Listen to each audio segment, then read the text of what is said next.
Hello everyone, this is 1 year on. I'm Alison, and following on from episode 46, today's episode is a little bit different. We're going to do an interview with my husband, who has been with me throughout the stroke experience, and I thought it would be useful to see things from his perspective because lived experience is very pertinent. And I'm sure some of you are that person caring for a stroke survivor. So thank you, Andrew. Thank you for putting yourself in the hot seat. You're welcome. We don't talk much about my stroke now in terms of what happened at the time of me having the stroke. A lot of it is still a blur for me in some ways, and I want us to look at the day of the stroke, our experience in the hospital, my time at home, what helped, what was hard, what has changed, where we're now, and also your own personal slant to it, of course. So starting off, can you describe me and what my energy's like, what my personality was like before the stroke? Pretty much non-stop. Feisty would be a good word to describe her. Talking all the time, hardworking. Just on the go all the time. Yeah.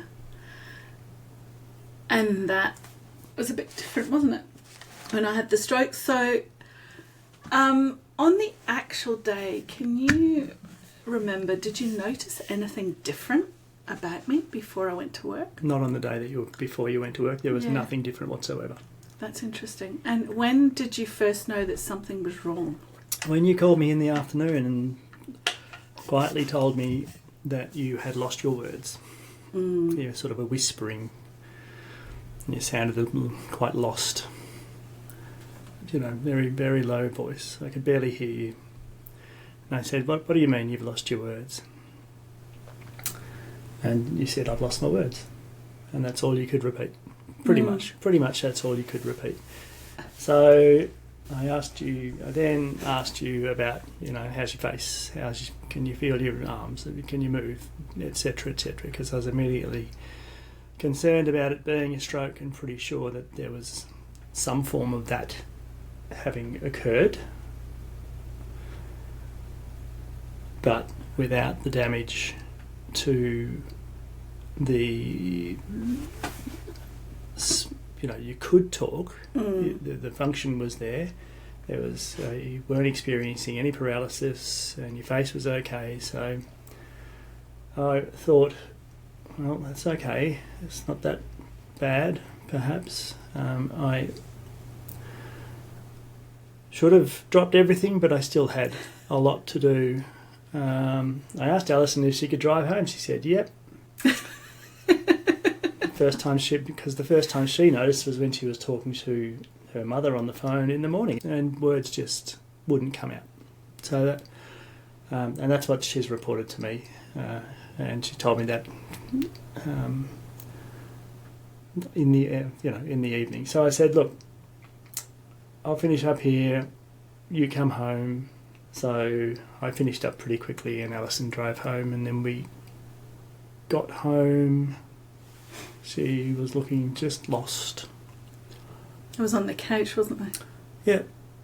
Not really knowing what was going on, because at that stage we subsequently found out that all of your vitals and stuff were just going haywire because of the damage that was done, or trying to heal the damage that was done.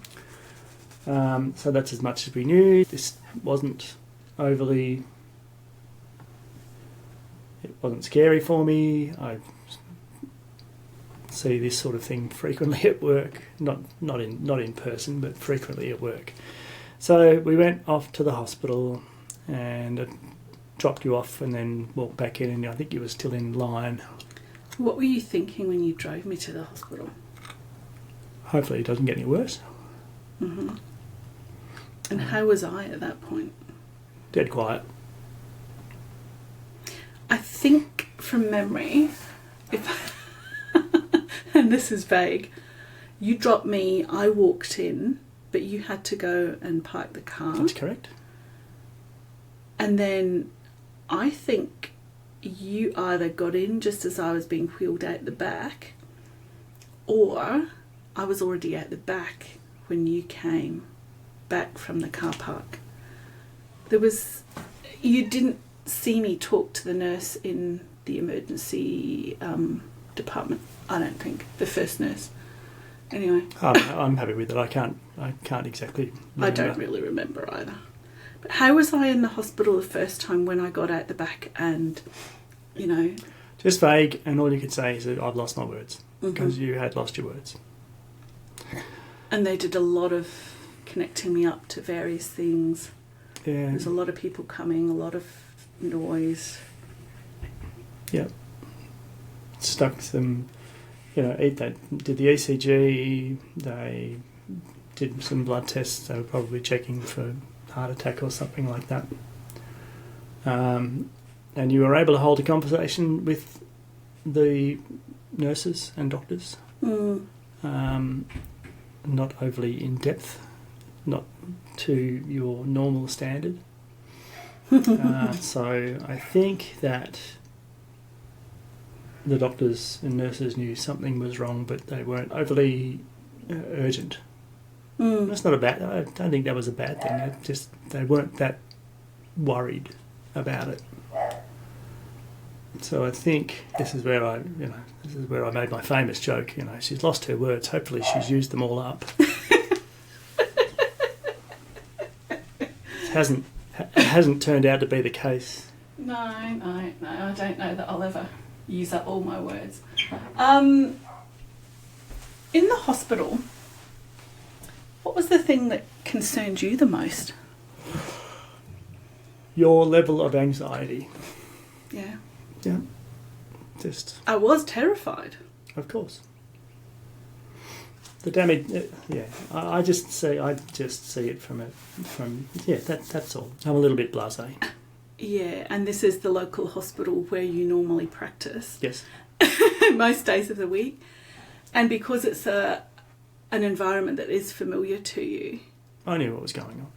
Yeah, and so in some ways, I think maybe that made it easier for you because the familiarity with the procedures and things. Yeah.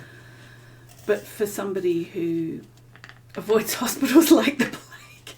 Yeah, you don't want to go to hospital. It's a horrible place. No, it is. And did you feel included by the doctors? I was doing a fair bit of talking for you. Mm. Because they were talking to you and you were talking normally. You were talking in very, very, slightly slower than usual, and certainly at a good sound level, a lower sound level than usual. Mm. And to them, that's you sound normal. Yeah, you do. To me, no, you're very, very abnormal. And that's the thing, isn't it? They don't know what your norm is. No, your baseline was unknown. So but you could see it. Yeah, I was telling them that this is not like her. Mm. So I think that was, that you went for a CT. Yeah. To begin with, that was on the night. That was the first thing that they did. So I think when did we get there? About 3:30, 4 o'clock, I think. I can't even remember. About 4 o'clock. About that time. 4:30. About that time. So they took the CT. That was negative for brain damage, and then they decided to keep you in overnight for observation. Mm-hmm. Because they were working to get your blood pressure under control, because it was sky high. Pulse rate, blood pressure was high, pulse rate was some stupid 180 or something like that. So going very, very fast, and it turns out that that's what the body does when it's trying to heal itself or clear some sort of blockage. So I think that they checked with they would have got the neurology resident or on-call neurologist who said do an MRI. So that was done early in the morning. No? It was done in the afternoon. The following day? The following day, yeah. The neurologist had come in the morning, an old chap, with a gaggle of junior doctors. Not sure I was there for that. You weren't, actually, because you had popped in beforehand, and then you had to go for your powwow at 8 o'clock. Ah, yes. That's... and he said, you sound fine. Yes, he did. And he was talking about doing an MRI as an outpatient. And then I think I had it about 2:30 or something that afternoon. How do you think, I mean, not criticising them anyway, because the care that they gave me was fantastic, but how do you think they could have done things differently? Could they have? Yeah, look, in the end there wasn't any treatment required. No, well that's the thing. Except to get your heart rate and BP under control. I don't think, CT's cheap and cheerful. It shows up a lot. It's quicker to get into than an MR. So that would be their first protocol, because if you had had a pressure on the brain or something like that, or intracranial bleeding, something like that, you would have had, a searing headache. That would show up on CT. But the really subtle bleed that you had was not going to show up on CT. But I didn't have a bleed. I had a blood clot. Yeah. Sorry, that's right. The MR showed the damage from the blood clot. Yes. And none of that was going to show up on the CT. No, it was too particular. So when we came home, because I remember you were there when I was discharged. I remember sometime after that you said that I was lost. Can you talk a bit about what you mean by that? You were able to walk and you were able to talk, but it was as if you didn't know what was going on. So you would sort of wander around and touch things and look as though you were trying to remember stuff. That's what it looked like. And it looked like you couldn't. Wow. I don't really have a lot of memories of that early time, apart from sitting on the couch. That is no surprise, because that's how you looked. Yeah. So what was really different about me? I mean, by being lost, was I able to do much? No. No, you would fatigue very, very easily. You were resting most of the time. And, you'd normally be up and about doing stuff. Yeah, whatever that might be. Talking, being in the way, something like that. In hindsight, what might you have done differently in those first weeks?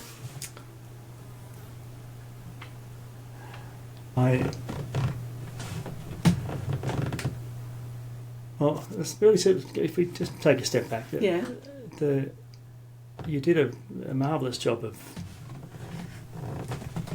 getting yourself organised and getting to see the speech pathologist as quickly as you did in private practice. That was amazing. You did that on your own. So I think that set you up for a pretty good recovery. Just had to rally the children and do all the stuff, do everything around the place, and be aware that needed to be done. And it took quite a number of weeks for you to sort of return to nearer to normal, but you're still with your aphasia, whichever one it is. Dysphagia, I don't know. Aphasia.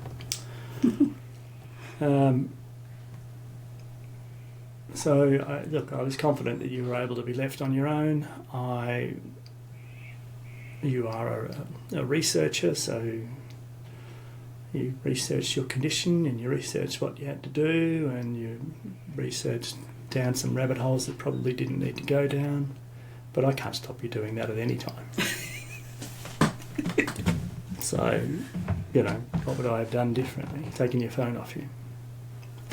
Which actually I've spoken about in other episodes, about how my phone was a lifeline, so that I would have had a fight with you about that if you tried. But it would have slowed, limited your anxiety, that's for sure. It might have, yeah. Because you got pretty low when you saw a stat about survival rates for strokes, and it wasn't really the right one. That didn't really relate to your type of stroke, etc. And it was a bit, that got you feeling quite maudlin. Then you proposed to me, I think.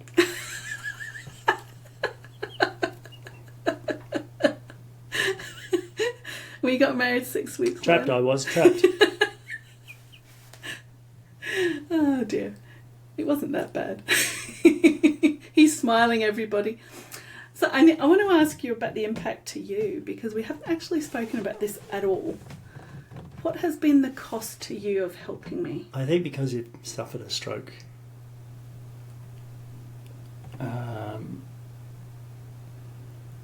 I'm less likely to tell you off or correct you.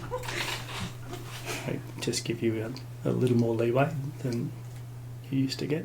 Maybe that's not such a bad thing. I don't think I gave you a great deal of leeway to begin with, but yeah, I bear that in mind when I look at you and I look at the things that you do, and they seem strange to me, and I go, oh, that's Alison, and she's had it. That's Alison version 2.0. That's just the way it is. So I've got to just suck it up. These are not bad things. These are just. I think you've become. Your filter is. You don't have a stronger filter in terms of what you say compared to what you used to, which is not uncommon in stroke survivors. Unfortunately, some of that can be a little bit like Tourette's or something, but you just, you used to tell it like it is pretty strongly, and now you do it even more strongly. We'll come onto that in a little while. What did you take on that the next person wouldn't have realised? Well, I tend to be in charge of the cooking and cleaning, so those two things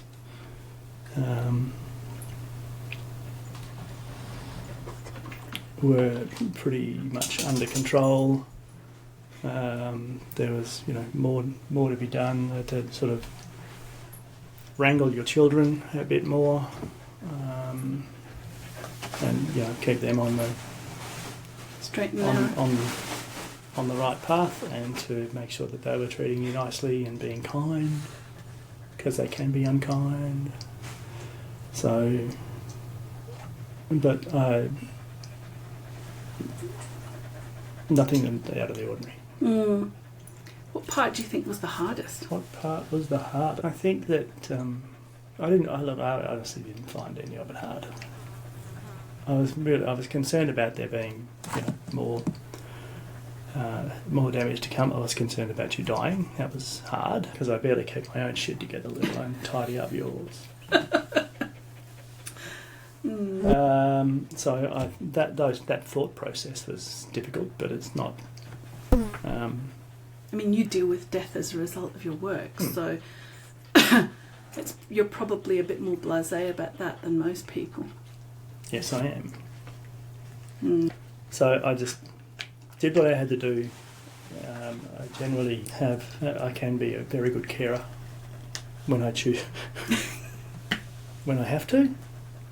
You were a when very I choose good carer. to, and I have to choose to. I think that's right. I think that's probably the best way to do it. I had to choose to to step up and be a good carer. You were exceptional. Oh, thanks. And we'll leave it there.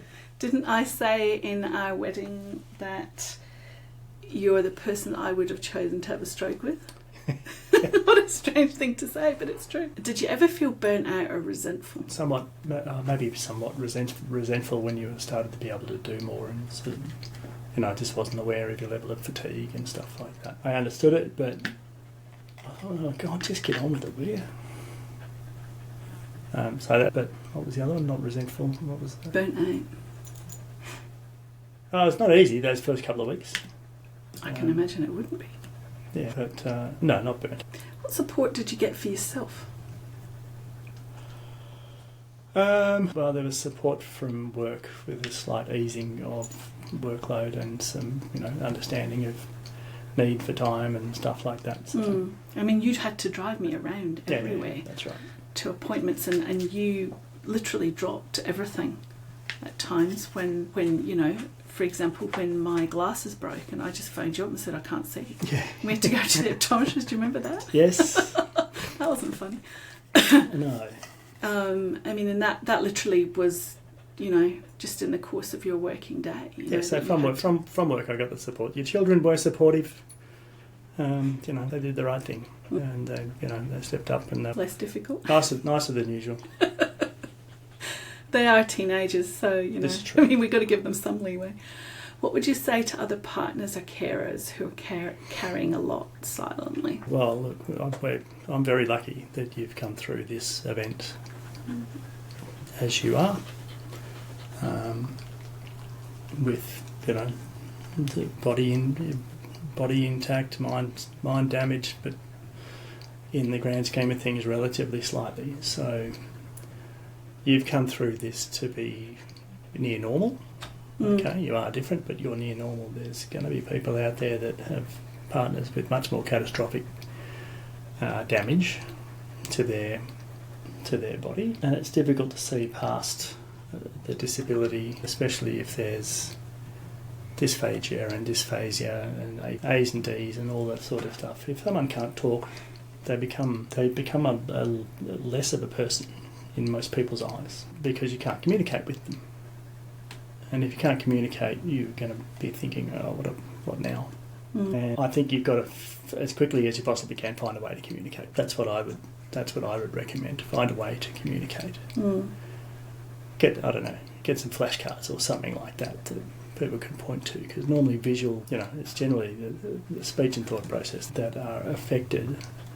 And I see lots of stroke people who have lost their words, they can't find them, and they go, yep, no, yep, yeah, nah, and that's about it. The really simple words that they can say. So, but having been through that, I try and find a way to communicate with them so that they can tell me what's going on, to the best of their ability. Yeah, well, you have to meet them where they are, don't you? Yeah. So for partners, find a way to communicate, and then you can sort of keep your partnership going to a certain degree. Looking at the now, what has changed since then in terms of how I am, how you are with me, all that sort of stuff? Well, you've moved on to menopause as being the main thing in your life. So the stroke is now a distant memory. As you said before, we don't talk about the stroke much anymore. No, we don't. No, it's almost, it did happen. It was a terrible time. But as I said, for Alison 2.0 is not hugely different from Alison 1.0. Yes, you've moved on to your next obsession. Oh, thanks. What did you have things that we're obsessed about? This is true. What did you learn about me that surprised you through this whole thing? I learnt more about your stubbornness and your tenacity, probably. Tenacity, I think. Tenacity in terms of what? In terms of getting stuff that you feel that you need. Like what? Oh, like the therapies that you needed, the people that you gathered around you to help you, the people that you found, the way that you found them, your occupational therapist, the people that you have spoken to have all been beneficial for you, and you found them on your own, basically. And I thought that was pretty impressive. There you go. What did you learn about yourself? No, I don't learn about myself. Oh, come on. What did you see in yourself that you hadn't realised was there?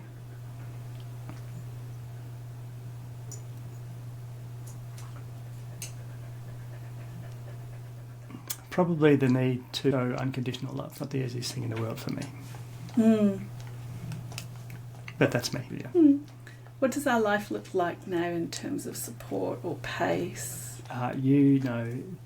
I am a homebody, so I'm very happy with the pace of looking after the dogs, the occasional walk. I think we've worked in well together with the things that we like to do on evenings and stuff like that. So I think that our life together is working out pretty well, irrespective of the damage done. You still get quite tired at times, and I do, don't. You're a bit of a weirdo with your earbuds and stuff like that in shopping centres. No weirder than plenty of others. What are you proudest of in my recovery?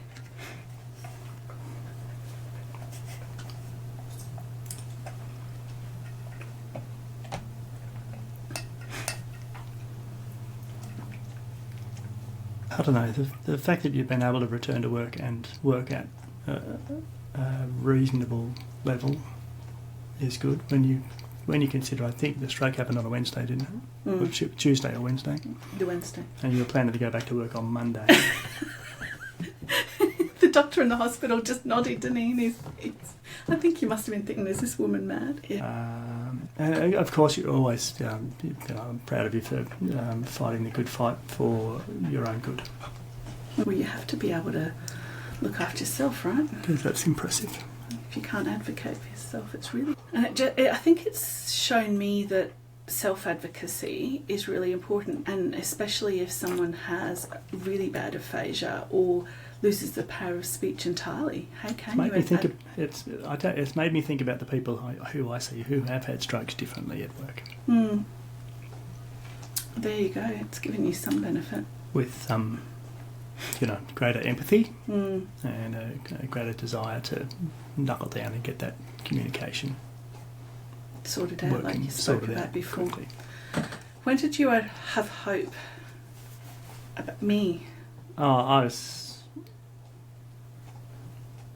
When I knew that the stroke was a blood clot and that the damage was where it was, and the blood and your BP and everything was under control, I was far less concerned that there would be a recurrence. That would be at day 2. I don't know what the end is going to look like, but it's not going to be that bad. And what do you want for our life to look like?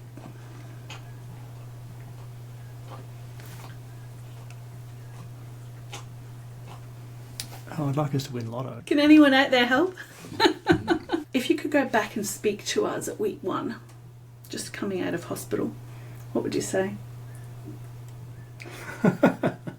Probably what I did said. You'll be okay. You're so laid back. Yeah. Like from the first time you told me you lost your words and you didn't have a problem with face and any paralysis, and you called me at lunchtime after driving to work, which is when it happened. So you'd been at work for 4 hours or something like that, without your words. So I was pretty confident that nothing else was going to happen. So thinking back to this whole period of time, when did you laugh when it's not appropriate to laugh? Because you do laugh a lot at inopportune moments, because you've got a very black sense of humour. I think largely because of your job. I can't remember them all, but I did have some jolly japes with the doctors. Oh, did you? Yeah, like the used them all up line. I used that used that a couple of times. Yeah, fair enough. And that's probably not what you want to hear from a stroke survivor's partner at the time. Oh dear. Can you? No, I don't recall. I was clearly serious, entirely serious the entire time. Can you tell a funny story about something I did in the early days? A funny story. There's many, aren't there? One of your favourites. Look, I think you put some... This is not unusual, but you put in weird places. Plates would be in freezers or the opposite way around or something like that. Things just wouldn't be in the right place. And the things were going, missing that had only just been put there the night before, and I don't know, and they would turn up in odd places. So that was... I don't recall you doing anything outrageously funny, because it wasn't a funny time. No, it was a bit difficult. So what do you wish people wouldn't do or would do when someone has had a stroke?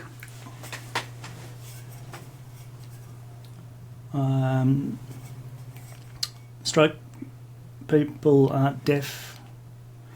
They do understand. You don't have to talk louder.